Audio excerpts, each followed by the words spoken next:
Example 7 in Stat 101 Examples Class 3, observational or experimental. In an observational study, we observe and measure specific characteristics, but do not attempt to modify the subjects being studied. So in an observational study, we observe and measure, but we do not modify the subjects. So the observer does not modify or interfere with what he is observing.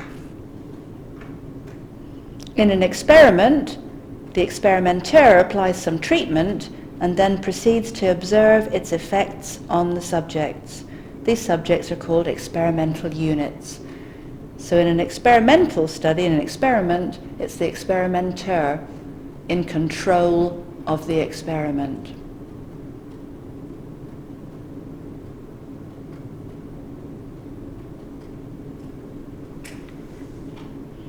Our examples: are these studies observational or experimental?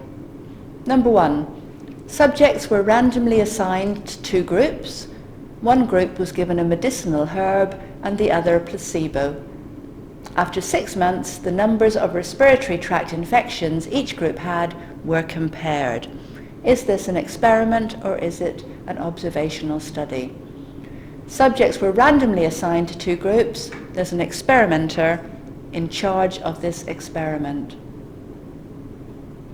So this is an experimental study. Number 2, a researcher stood at a busy intersection to see if the colour of the car a person drives is related to jumping red lights.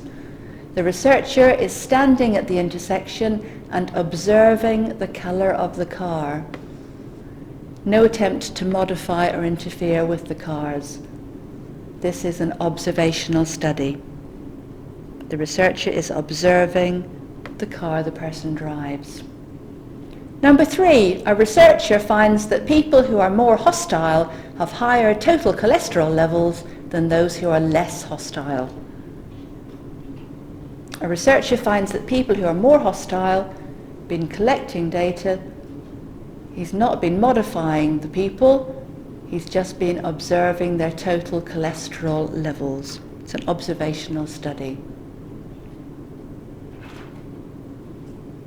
And 4, subjects are randomly assigned to 4 groups. Each group is placed on one of 4 special diets. After 6 months, the blood pressures of the groups are compared to see if diet has any effect on blood pressure. Subjects randomly assigned to 4 groups. An experimenter has designed an experiment in this case by randomly assigning subjects to the groups and deciding which diets to place them on and deciding the length of time afterwards to compare the blood pressures. So it's an experimental study for number 4. That's the end of example 7.